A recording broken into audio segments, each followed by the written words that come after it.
A friend once told me about his cousin's wedding. Everything was perfect: flowers, music, the bride was glowing with joy until the best man fainted halfway down the aisle. Probably he had been out partying late the previous night and hadn't had his breakfast. Figured he would be fine, but toppled in front of the altar like a tree going down in slow motion. The photographer caught the bride's gasp, the priest outstretched arms, and the groom trying to decide whether to help him or keep smiling for the pictures. Everyone laughed, but the lesson was simple. You don't show up to a big event unprepared. Weddings, no matter what the culture, are meant to be celebrations where everyone is welcome, everyone has a place, and no one comes just to sit idly by. That's a striking background behind Jesus' parable in today's gospel. God's kingdom is not pictured as a courtroom or a battlefield, but as a banquet. Joy, abundance, laughter, music, and plenty. But there is also seriousness here. It matters how we show up. In the Old Testament, prophets often used wedding imagery for God's relationship with his people. Hosea spoke of God wooing back his unfaithful bride, Israel. Isaiah dreamed of a banquet on the mountain where all nations would gather. And God is not a distant landlord or a strict employer. He is a bridegroom passionately preparing a feast.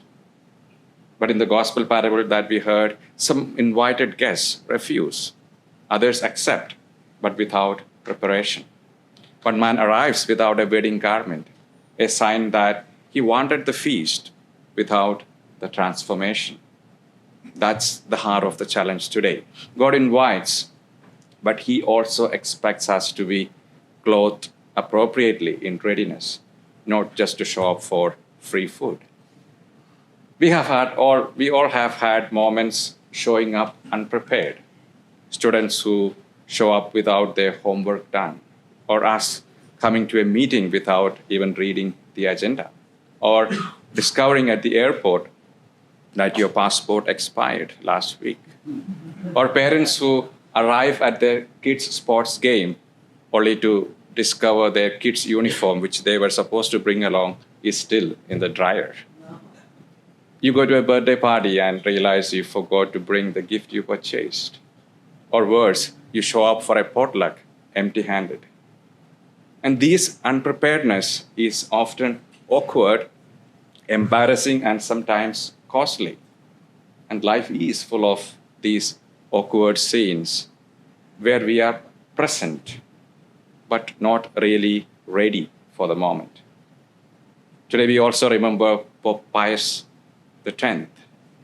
He lived in a time when many saw church's banquet table, the Eucharist, as something distant, reserved only for the perfect, holy people.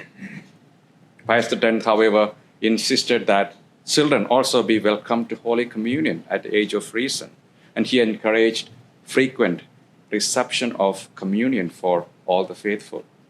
He wanted the banquet hall to be filled, not with those who thought themselves worthy, but with also who were willing to be clothed in grace and humility.